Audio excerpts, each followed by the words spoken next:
Bonjour à toutes et à tous. Donc ouais, je suis Alain Maupache, je suis le papa de Mélanie. Malheureusement, elle ne peut plus se déplacer. Donc je vais expliquer un petit peu son histoire. Donc c'est une jeune fille qui était sportive, qui faisait beaucoup d'activités sportives, de la marche, de la course à pied, de l'athlétisme, du VTT. Et en juin 2021, après la deuxième dose de Pfizer, elle a commencé d'avoir des problèmes au niveau de l'injection. Elle a eu des petites fasciculations sur son bras gauche au niveau de l'injection. Donc ça a persisté, ça a continué de descendre au niveau du bras. Donc elle a été consulter son médecin traitant. Donc le médecin traitant lui explique, mais non, mais tu sais Mélanie, c'est pas grave, ils ont dû piquer un nerf, t'inquiète pas, ça va se passer avec le temps. Donc le temps, ça ne se passe pas au niveau avec le temps, donc ces fasciculations commencent à descendre dans tout le bras, sa main gauche commence de s'atrophier, comme elle dit maintenant, elle dit je commence à avoir les doigts crochus. Donc le temps passe, elle continue d'aller voir le médecin traitant, il lui fait faire des examens, IRM, scanner du cerveau, enfin tout plein de choses. Mais non, tu sais Mélanie, tu sais avec tout ce qu'on écoute à la télé, tu sais tu fais t'es un petit peu dépressif, donc il faudrait que tu prennes un petit anxiolytique, et donc Mélanie ne l'a pas pris heureusement. Et donc ces effets continuent de s'aggraver, les fasciculations commencent à arriver dans le dos, après dans la jambe gauche, son pied, elle n'arrive presque plus à le lever. Donc là, elle était toujours en activité, elle était responsable d'un crématorium sur Moulins.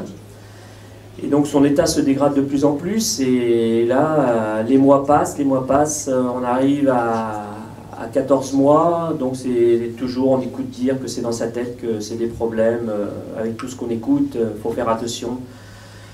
Donc elle quitte son emploi parce qu'elle ne pouvait plus taper sur son ordinateur, et moi entre-temps j'ai un contact avec un copain ostéo, je lui explique, il me dit ben, tu me l'emmènes, donc je lui emmène, il la consulte, et à la sortie de la consultation, il me dit tu sais, il faudrait qu'elle voie un neurologue en urgence, parce que je sens des tensions au niveau de tout son côté gauche et c'est pas normal.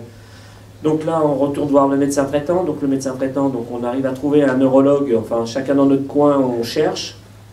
On trouve un petit neurologue qui venait de s'installer. Donc il lui fait passer une EMG. Et à la sortie de l'EMG, donc il revient, il était dans une salle à côté, il revient dans son bureau, moi j'attendais. Il avait une drôle de tête, alors je lui dis qu'est-ce qui se passe, il dit je ne peux pas me prononcer, mais il faudrait que Mélanie aille dans un grand centre parce que je ressens des choses pas bien normales. Donc il s'engage à prendre rendez-vous au CHU de Clermont-Ferrand. Donc là on y va une première fois, donc elle est reçue, donc il y a une consultation vite faite. Donc la neuro lui dit il faudrait qu'elle soit hospitalisée pour qu'on puisse voir d'où ça vient. Donc elle est hospitalisée une semaine, donc là on est à 15 mois. Et donc au bout de sa semaine, elle ressort. Donc la neuro dit venez la semaine prochaine, je vous expliquerai le diagnostic. Donc on y retourne la semaine d'après. Et elle nous balance à la figure. Pardon. J'ai toujours des petits problèmes. Et donc elle sort comme ça, comme une barbare, parce que moi pour cette neuro, elle n'est même pas humaine. Je vais la citer quand même parce que je la déteste depuis ce jour-là. Le docteur Guy nous balance à la figure, c'est une sclérose latérale amyotrophique. Son pronostic vital est de 3 à 5 ans et il n'y a rien à faire. Donc elle vous jette ça à la figure. Donc Mélanie s'effondre. Moi, j'écoute même plus, je suis dans un état second. Donc elle s'aperçoit qu'on n'était plus là. Donc elle dit on se revoit la semaine prochaine, je vous expliquerai, vous réfléchirez aux questions que vous pourrez me poser. Donc on se retrouve la semaine d'après, donc elle nous explique son cinéma, parce qu'elle était vraiment brutale, encore dans ses propos. Et elle dit, Mélanie, je peux te proposer un médicament expérimental. Donc Mélanie lui dit, non, j'ai fait le cobaye une fois, je ne veux pas faire le cobaye une deuxième fois, il n'est pas question. Donc là, avec le reflux de Mélanie, elle s'est mise dans le fond de son fauteuil et elle nous a pu parler. Et c'est l'infirmière qui était à côté qui nous a expliqué les démarches à effectuer. Et donc elle dit, on se revoit dans 3 mois. Bon, on sort de cette consultation, moi je dis, Mélanie me fait, tu as confiance à cette médecin? Je dis non, pas du tout. Donc là, on est reparti rechercher un autre neurologue, donc on a atterri sur Grenoble. À Grenoble, là, on est tombé sur une belle personne, et donc là, elle n'était pas bien contente de la neuro de Clermont. Et puis, donc, je vais couper court. Donc, elle nous conseille d'aller sur Montpellier, parce qu'elle, si elle était dans l'état de Mélanie, elle irait sur Montpellier, parce que pour elle, c'est le plus gros centre neurologique au niveau des SLA, en Europe, voire en France. Donc, on est parti sur Montpellier, on a rencontré le professeur Camus. Donc là, ben voilà, ça a confirmé tout ce qu'on avait appris. Donc, elle a eu un traitement expérimental qui s'appelle Himalaya. Donc là, c'était un grand espoir. Sa maladie s'était stabilisée. Mais malheureusement, il y a 2 personnes qui ont fait des effets indésirables. Et donc, il a été arrêté le traitement. Et donc, à la neurologue, je lui dis, mais comment ça se fait l'injection, il y a eu plein d'effets indésirables. Et on continue de vacciner. Et là, ce traitement a des choses positives sur Mélanie. Vu qu'elle est condamnée, ça peut être que positif. Elle dit, mais monsieur, on ne peut pas le continuer parce que j'irai en prison, je n'ai pas le droit. Elle dit, c'est la loi qui dit qu'il faut arrêter, vu qu'il y a un effet indésirable sur 2 personnes, on est obligé de l'arrêter. Donc c'est un grand dommage, parce qu'on accepte une chose, mais on refuse l'autre, en sachant qu'elle est, malheureusement, c'est vrai qu'elle est condamnée, la pauvre. Et son état continue de se dégrader rapidement, parce que cette injection, c'est un effet booster pour elle. Et donc, nous n'allons plus sur Montpellier. Elle ne peut plus, elle est couchée maintenant à 98% de son temps. Je la compare maintenant à un bébé.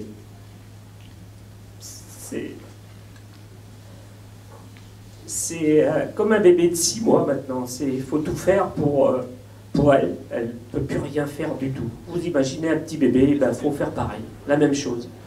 Et donc là, c'est très dur. Et donc à côté de ça, oui, donc je reviens. Donc malheureusement, je pense qu'elle ne verra pas la fin de 2025, ça c'est sûr, parce que vu comme ça va très vite. Donc c'est très dur pour les parents, parce que, étant jeune retraité avec ma femme, on n'imaginait pas avoir une retraite comme ça. Et donc on nous l'a tuée, parce que avant cette injection, c'était une fille dynamique. Elle profitait de la vie, je vous dis, elle était sportive. Mais entre-temps, après le diagnostic, on a vu un article sur notre journal local, La Montagne,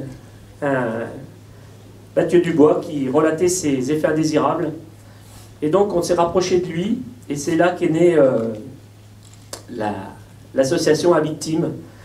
Donc Mathieu qui est le président et Mélanie qui est la vice-présidente, et malheureusement bon, bah, je relaye tout ce qu'elle ne peut plus faire maintenant, puisque la pauvre elle ne peut plus rien faire. Donc on est sur un combat, et on a monté cette association parce qu'on s'est rendu compte qu'il y avait plein de personnes qui n'étaient pas écoutées. Malheureusement, les médecins disent que toutes ces personnes, c'est dans leur tête qu'ils ont des problèmes. Mais non, non, c'est pas ça, parce que là, on a rencontré de super belles personnes. On a rencontré donc Macha, Julia, Laure, Malo, qui est là, qui fait une surprise. Et ça, voilà, donc on a monté cette association. Et malheureusement, bon, moi, je me mets en contact avec toutes les personnes qui ont des problèmes avec la maladie de Charcot. Donc je vais en avoir une nouvelle en début de semaine que je vais recontacter, parce qu'il y a son fils qui apparemment qui est touché, mais c'est pareil, les médecins lui disent que c'est un petit peu dans sa tête. Et il a les mêmes symptômes que Mélanie, mais son diagnostic n'est encore pas tombé. Et donc voilà, donc je contacte les personnes qui ont cette saloperie de maladie, parce que voilà, on peut dire que ça, c'est une saloperie de maladie. Mais il faut savoir une chose aussi, j'en veux même pas aux médecins, je suis même pas en colère aussi après certains médecins, parce que il y en a quelques-uns, je les mets sur ma liste noire, parce que Mélanie a été insultée, traitée de complotiste satanique. Parce qu'on venait voir un hématologue, et quand elle a dit que ça venait du vaccin, il a arrêté, il a rangé ses papiers, il l'a traité comme ça. Donc voilà, il y a des médecins qui sont horribles, mais les autres, j'en veux pas aux médecins. Moi, j'aimerais qu'ils se regroupent, et qui se mettent autour d'une table et qui disent oui, ben voilà, on est comme vous, on s'est fait avoir, on s'est fait berner, on a voulu faire le bien et en fin de compte on a fait le mal. Et j'ai un dernier exemple à donner avant d'arrêter, parce que j'ai tout plein de choses à dire. La première injection a été faite par un pharmacien sur Moulins, et lui il a arrêté toutes ces saloperies d'injection, parce qu'il s'est rendu compte, en voyant Mélanie, parce que c'est un ami, qu'il avait fait une bêtise d'injecter ce produit parce qu'il s'est rendu compte que c'était un poison. Et il a fait, pendant 6 mois, il a fait de la dépression. Il s'est rendu compte qu'il était dans le mal. Et donc, j'aimerais que les médecins, pharmaciens et tout le monde se remettent autour d'une table, réfléchissent comme lui, qui se disent, voilà, c'est un poison qui a été mis dans ses veines. Alors, bossons tous ensemble. Ne rejetons pas les personnes qui ont des problèmes de santé, parce que beaucoup de médecins ne savent pas ce qu'ils ont. Et je leur en veux pas, on leur en veut pas. Mais au moins qu'ils se renseignent et qu'ils aillent de l'avant et qu'ils fassent leur job, quoi. Donc voilà, je vous remercie de m'avoir écouté et puis je vous souhaite bon courage et prenez soin de vos proches, prenez soin de vous, profitez de la vie parce que ça tombe tellement vite sur la tête, ces saloperies de maladies et tous ces effets indésirables. Donc je vous souhaite bon courage à tous et merci.